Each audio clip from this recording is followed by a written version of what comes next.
بسم اللہ الرحمن الرحیم۔ آج کے اس ویڈیو میں آپ کے ساتھ 10 محرم الحرام کی چند خصوصیات آپ کے ساتھ شیئر کرنے جا رہی ہوں۔ ویسے 10 محرم کی بہت ہی زیادہ خصوصیات ہیں، لیکن چند ایک کا ذکر میں آپ کے ساتھ کر رہی ہوں۔ 10 محرم الحرام کو حضرت آدم علیہ السلام کی توبہ قبول ہوئی تھی۔ حضرت ادریس علیہ السلام کو درجات عالیہ نصیب ہوئے تھے۔ 10 محرم کو حضرت نوح علیہ السلام کی کشتی جودی پہاڑ پر اتری تھی۔ حضرت ابراہیم علیہ السلام کو خلیل اللہ کا نسب نصیب ہوا تھا۔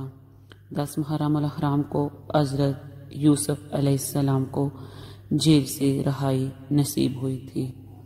10 محرم الحرام کو حضرت یعقوب علیہ السلام کو ان کی آنکھوں کی بینائی لوٹا دی گئی تھی۔ 10 محرم الحرام کو حضرت یونس علیہ السلام کو مچھلی کے پیٹ سے نجات ملی تھی۔ 10 محرم الحرام کو حضرت یونس علیہ السلام کی قوم کی توبہ قبول ہوئی تھی۔ 10 محرم الحرام کو حضرت موسیٰ علیہ السلام کی قوم کو فرعون سے نجات ملی تھی۔ 10 محرم الحرام کو حضرت عیسیٰ علیہ السلام کو زندہ آسمان پر اٹھایا گیا تھا۔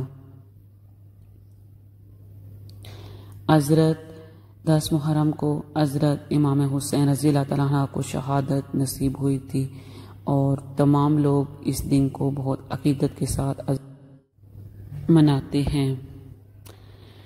زمانہ جاہلیت میں اہل مکہ خانہ کعبہ پر 10 محرم الحرام کو غلاف کعبہ چڑھایا کرتے تھے، اور کہا جاتا ہے کہ 10 محرم الحرام کو قیامت بھی قائم ہوگی۔ 10 محرم کا دن ہوگا اور قیامت بھی 10